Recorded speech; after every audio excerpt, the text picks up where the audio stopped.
Something just happened at the Grand Ole Opry that Nashville isn't talking about. In the middle of a historic 100th anniversary celebration, Reba McEntire looked straight into the camera and said 5 words that froze everyone behind the scenes. "You know what you did." No names, no explanation. Just a sentence heavy with decades of secrets and betrayals. For the first time, the queen of country music, the woman who built an empire on grace and charm, was signaling that someone in her world had crossed a line, and that line had been crossed again and again. Tonight, we peel back the curtain on the hidden rivalries, career sabotage, and deliberate betrayals that shaped Reba McEntire's journey. This is a story of loyalty shattered, trust broken, and power plays that could shake the very heart of Nashville. The CMA betrayal. The first incident dates back to the 2001 CMA Awards, an evening Reba was supposed to shine. She had been scheduled to perform a powerful duet, a song, carefully crafted to showcase both her legacy and her vocal strength. The rehearsal was set, her dress was chosen, everything was in place. Then, just hours before the final run-through, everything changed without explanation. Reba's name was removed from the set list. Someone else would sing the duet. That someone was Vince Gill. At the time, the decision was explained away as a scheduling conflict or a last-minute creative change. But those in Reba's camp knew the truth. She had been dropped silently, without warning, and without any respect for what she had contributed to the industry. What made the situation even more painful was the source of the betrayal. Reba and Vince had shared countless stages over the years. Their careers had crossed paths often, and there was what she believed to be mutual admiration.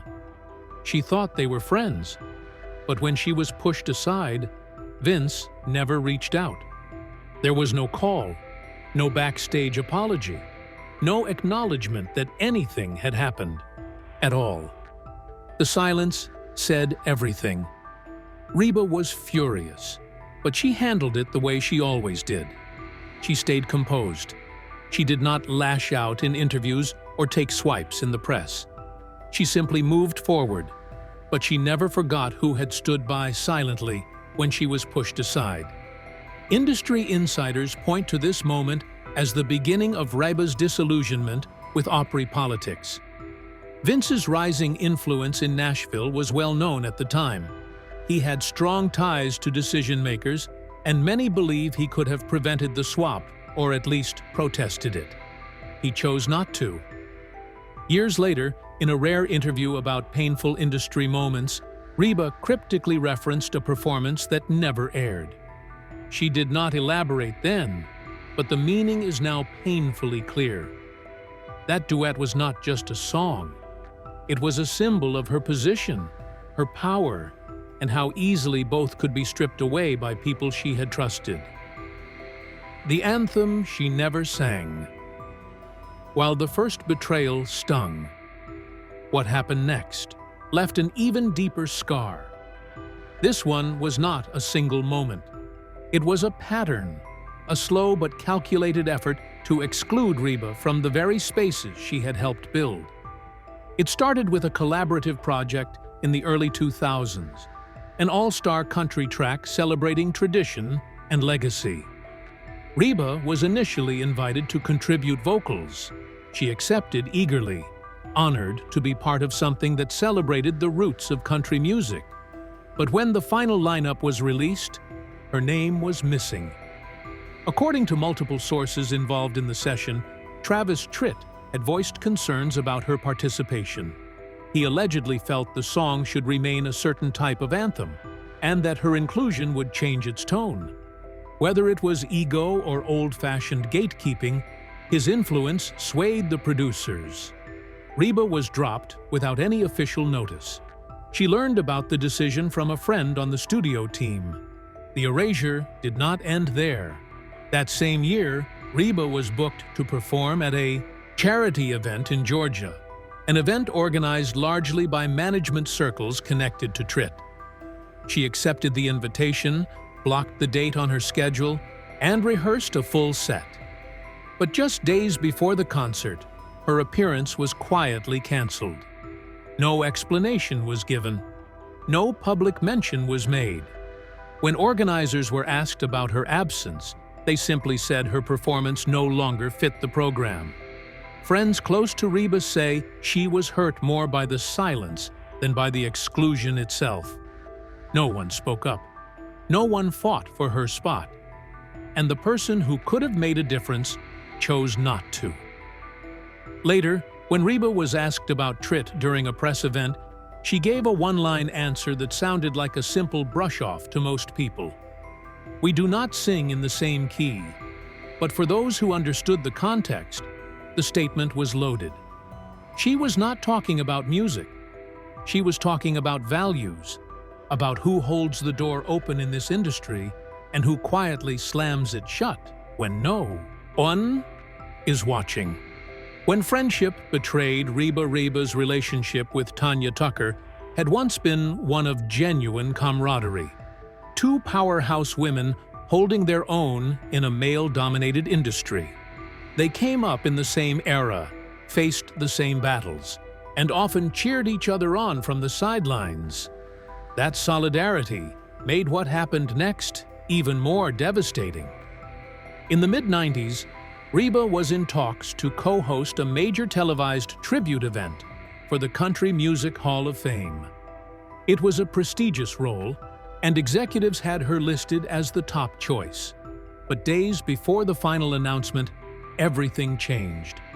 Tanya Tucker's team allegedly offered producers exclusive tabloid access and behind-the-scenes footage in exchange for making Tanya the solo host.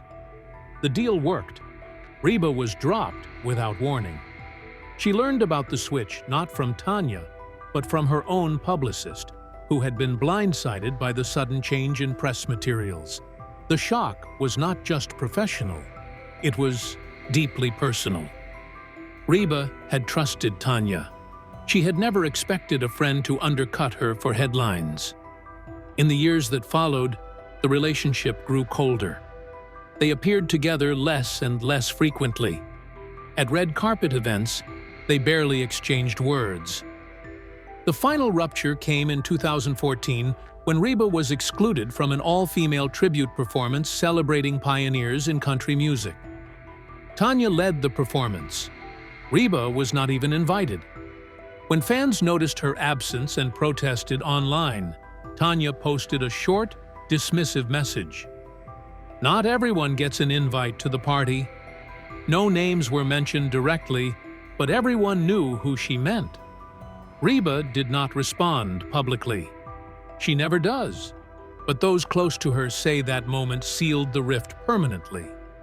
What had started as healthy competition had turned into outright betrayal. And while Reba has always been careful not to fan public flames, her memory is long, and her silence has always spoken louder than words. Reba's erased. Tribute Naomi Judd's memorial in 2022 was supposed to be a moment of unity, a final tribute to a beloved legend who had touched millions of lives.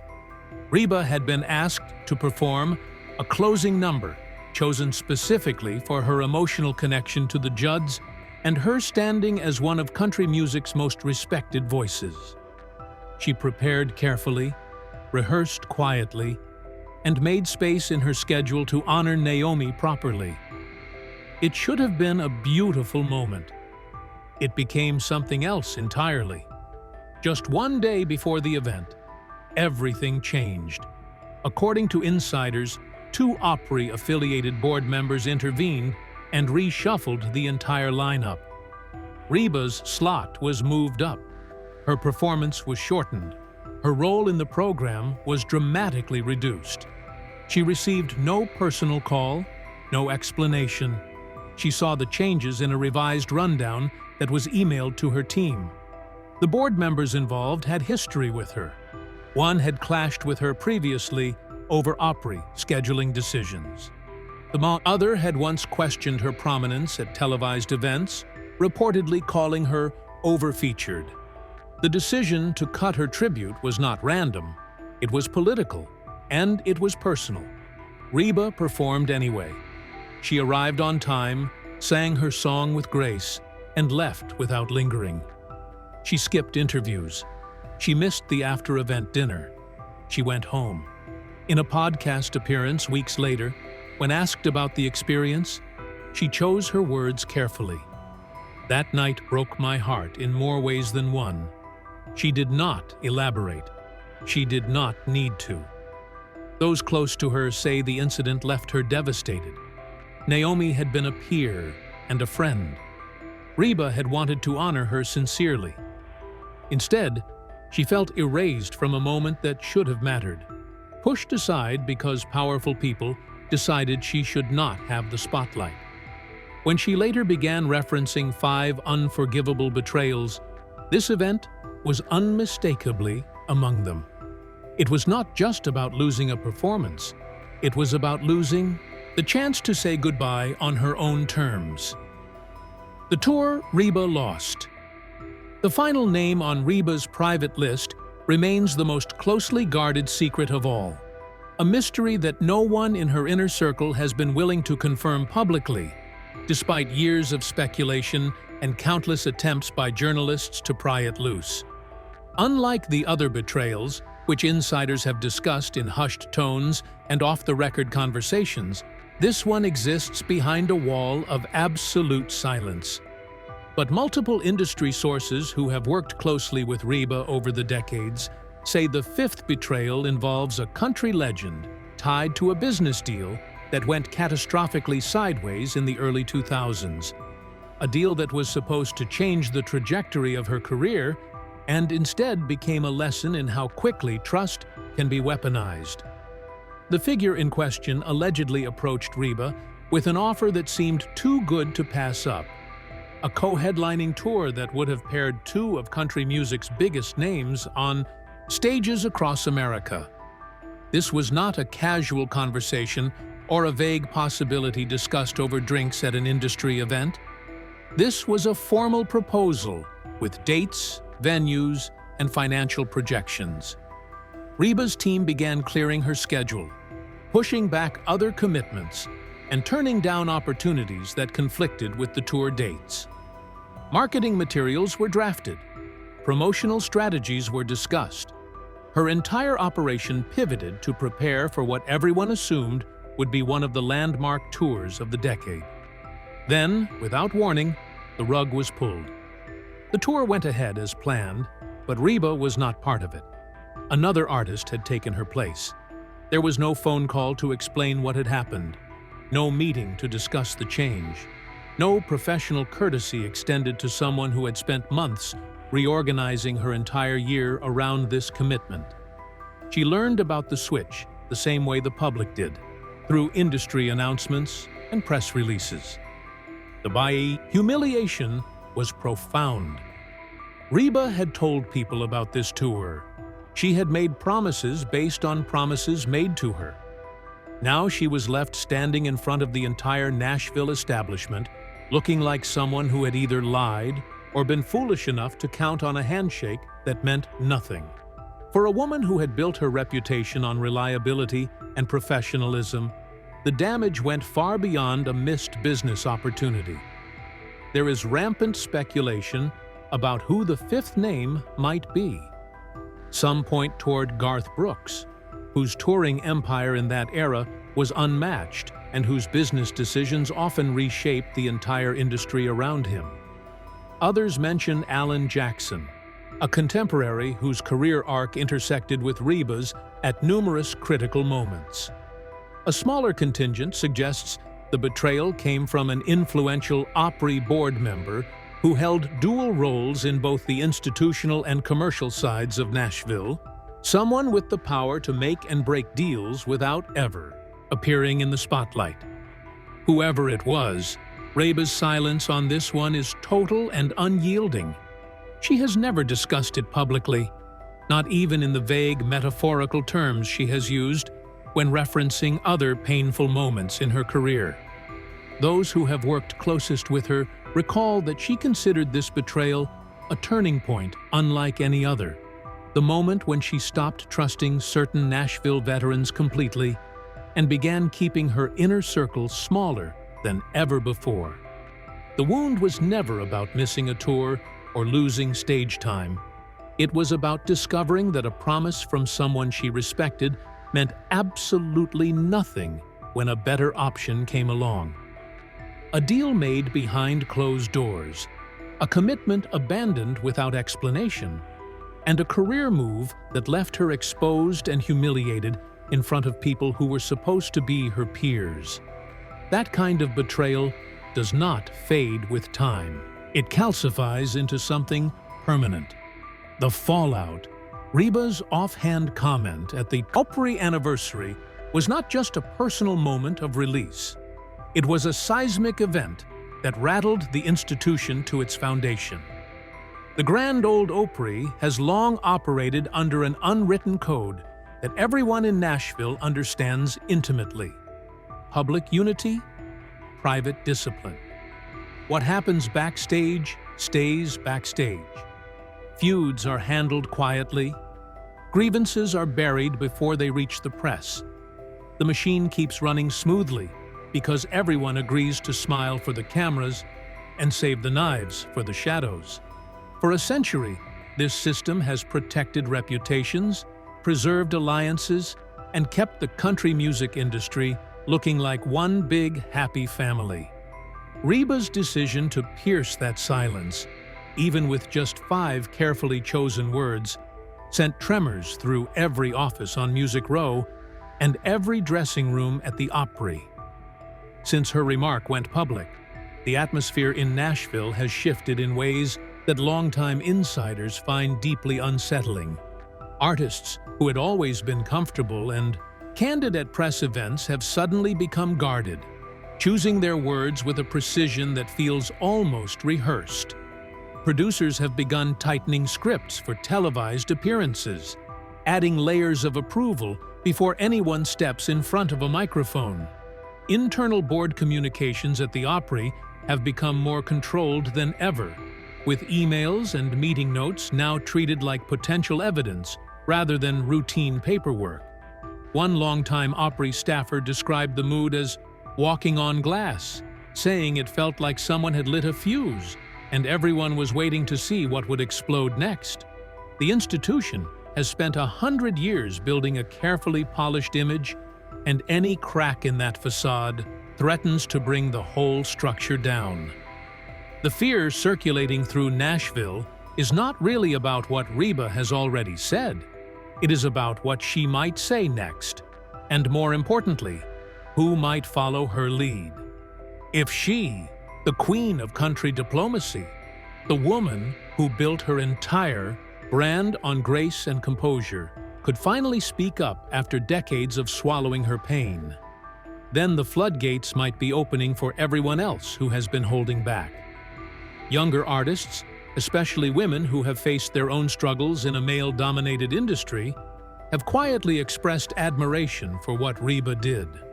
One emerging star reportedly said that Reba gave an entire generation permission to stop pretending, to stop smiling through mistreatment, to stop accepting that silence is simply the price of admission to Nashville's success. That sentiment is spreading through green rooms and tour buses, and the old guard can feel the ground shifting beneath their boots. Reba's memoir drafts have drawn particular scrutiny in recent months. While no names appear directly in the passages that have leaked or been discussed by those who have seen early versions, several stories reference incidents that line up perfectly with real events known only to industry insiders. One passage describes a celebrated male vocalist who made a solemn promise and then walked away just days before a public performance without offering a single word of explanation. Another mentions a sister figure who campaigned enthusiastically for a shared hosting job only to take it solo through calculated backroom maneuvering. These are not vague complaints or fictional grievances dressed up as memoir material. They are layered confessions written with the precision of someone who kept detailed receipts for decades and has finally decided to open the files. Fans have already begun dissecting passages and matching them to specific CMA awards, benefit concerts, and Opry appearances. Her metaphors, once carefully vague, have grown sharper with each draft. When she writes about doors closing before the curtain lifts, it does not read like poetry. It reads like testimony. The stage lights fade, but the story doesn't end with applause. In the quiet corners of Nashville, the echoes of unspoken truths are stirring. Truths that were once buried beneath decades of smiles, handshakes, and polite nods. Reba has chosen to remember, and in doing so, she's pulled back the curtain on an industry that thrives on silence. But this is only the beginning. Questions hang in the air like a final note that refuses to fade. Who are the 5 she had in mind? How many others have gone unheard? Their stories hidden behind the music we love. And when the world finally catches up to what she already knows, what will happen to the legacy that was built in the shadows? The answers are out there, waiting, and every revelation changes the rhythm of the game. Reba remembers, and now, so do we. The silence has ended. But will the truth, when fully revealed, be louder than the songs we thought we knew?